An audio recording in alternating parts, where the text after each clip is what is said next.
Ya.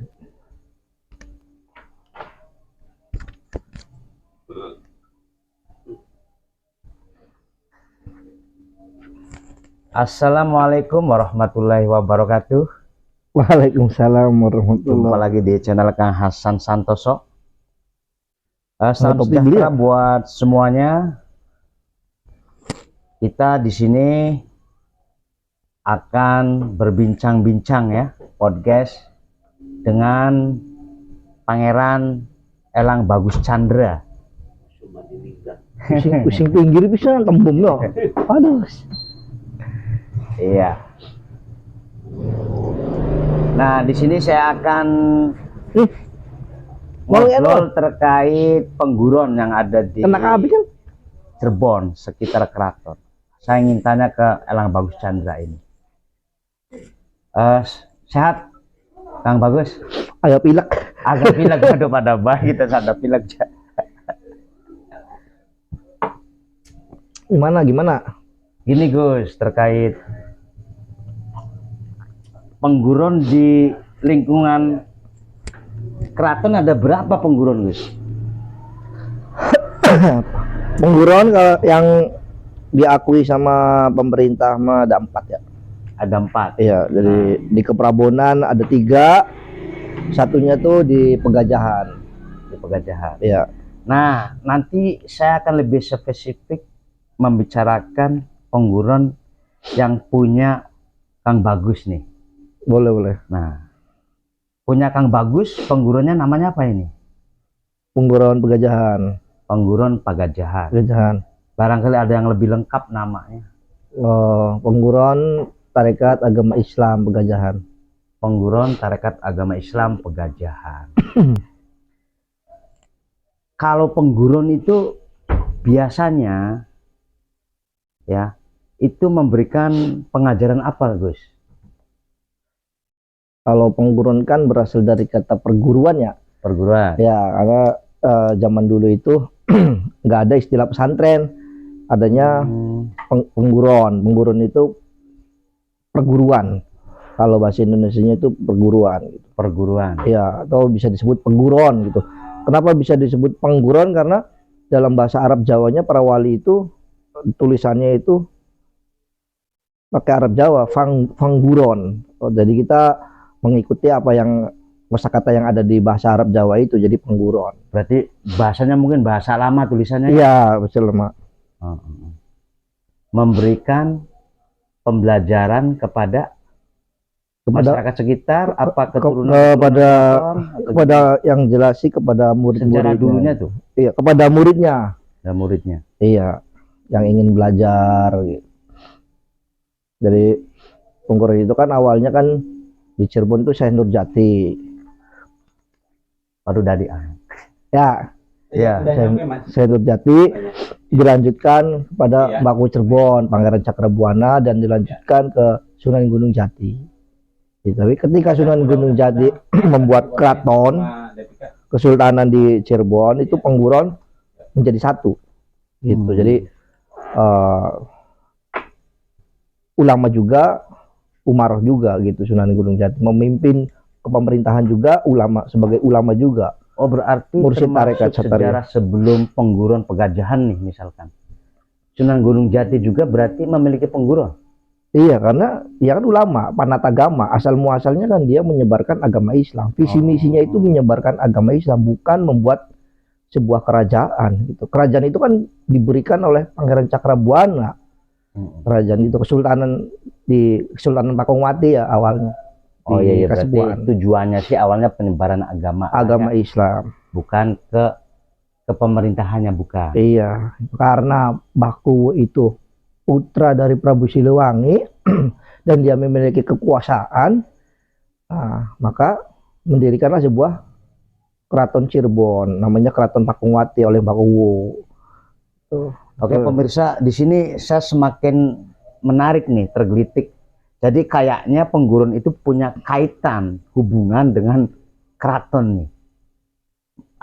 Saya begini, Gus. Pengguron Pegajahan itu ada hubungannya enggak? Misalkan dengan Keraton Kanoman, Keraton Kacirbonan, atau Keraton Kesepuhan? Hubungannya hubungannya ada dari secara historis dan dari garis keluarga kan ada. Nah itu yang tadi saya katakan tadi bahwasanya Pengguron itu kan asal muasalnya mandiri dan bergabung kepada keraton dan pada masa Panembahan Girilaya keraton terbagi dua, keraton Kesepuhan dan keraton Kanoman. Nah, di sini keraton Kanoman pada masa Sultan Badruddin Kartawijaya mempunyai anak pertama namanya Pangeran Raja Adipati Keprabon. Yang itu tidak mau menjadi sultan menggantikan ayahnya karena dia lebih tertarik kepada bidang tarekat agama Islam kayak gitu. Jadi dia lebih tertarik kepada hal-hal agama karena pada waktu itu keraton VOC sudah masuk soalnya ya. Jadi tidak mau berurusan dengan hal-hal yang kurang berkenan dalam hatinya gitu. Jadi maka diberi tanah di wilayah timur keraton Kanoman, maka didirikanlah Pengguron Kaprabonan. Nah, dari situ asal muasal Pengguron Kaprabonan. Oh, berarti sebelum ada Kanoman ada Pengguron Kaprabonan atau gimana? Nah, jadi Sultan Kanoman pertama itu punya anak namanya Pangeran Raja Adipati Keprabon. Iya. Itu cikal bakal Kaprabonan. Cikal bakal. Jadi Pangeran Raja Adipati Keprabon itu anaknya Sultan Badruddin, Sultan Kanoman yang pertama. Oh. Itu karena Pangeran Raja Adipati Keprabon itu tidak mau menjadi sultan yang kedua mengganti ayahnya, maka diberi tanah sebidang tanah di wilayah alun-alun timur yang sekarang menjadi nama Kaprabonan. Nah, Sultan Kanomannya itu adiknya Sultan Qodiruddin. Jadi Sultan Kanoman sekarang itu turunannya Sultan Qodiruddin. Jadi Pengguron itu Pangeran Raja Adipati Keprabon. Nah, kaitannya dengan sekarang kan ada lagi nih Keraton Kacirebonannya. Tadi cerita antara Kesepuhan dengan Kanoman, kemudian dengan Kacirebonan itu gimana?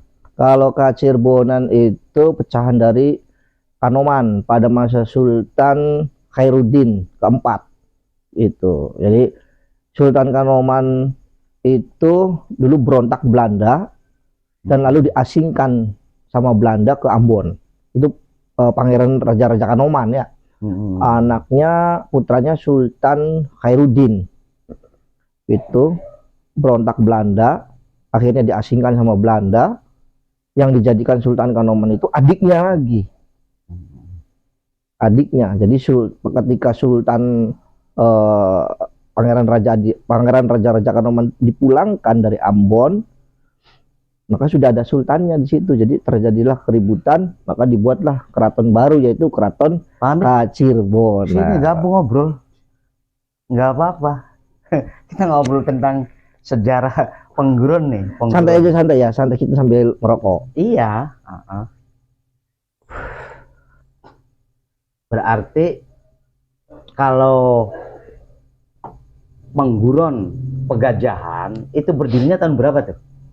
Kalau Pegajahan tuh, jadi ya ini kita bicara sejarah lagi. Jadi iya, bicara sejarah nih. Pengguron Pegajahan itu sebenarnya penerus dari Pengguron Kaprabonan. Yang waktu tahun 1948 itu pindah dari Kaprabonan ke Pegajahan.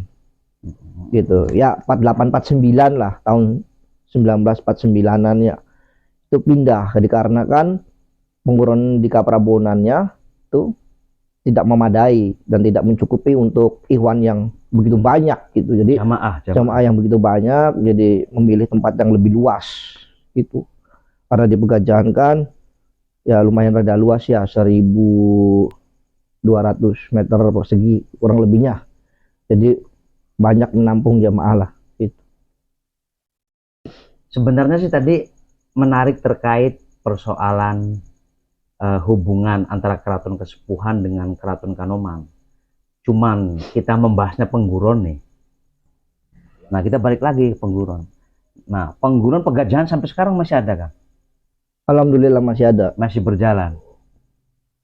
Masih. Kegiatan rutinitasnya biasanya apa kan? Kalau rutinitas biasanya seperti biasa pengajian, ya Pengajian. namanya pengguruan tarekat ya. Jadi pengajiannya itu khusus ya dalam bidang tarekat gitu dan enggak secara umum gitu. Kalau yang secara umum tuh biasanya dilaksanakan tradisi-tradisi hari-hari besar Islam, kayak malam Jumat Kliwon itu biasanya setiap bulan sekali ngadain manakiban gitu. Kalau hari-hari besar kali 1 Muharram, 10 Muharram, Maulud Nabi. Oh, nanti gitu. bentar lagi nih 10 Muharram nih. Iya, bubur sura, tradisi sura. bubur sura. Oh, berarti nanti 10 Muharram biasanya apa nih isinya? 10 Bubur Muharram.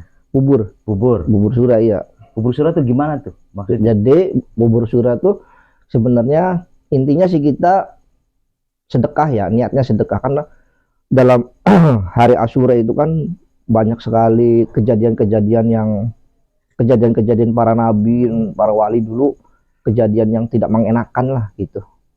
Nah, kejadian-kejadian kayak zamannya Nabi Nuh gitu kan, banyak lah sejarah-sejarah kelam pada hari Asyura gitu. Jadi penangkal daripada bala itu ya kita dengan sedekah, karena manfaat sedekah itu banyak.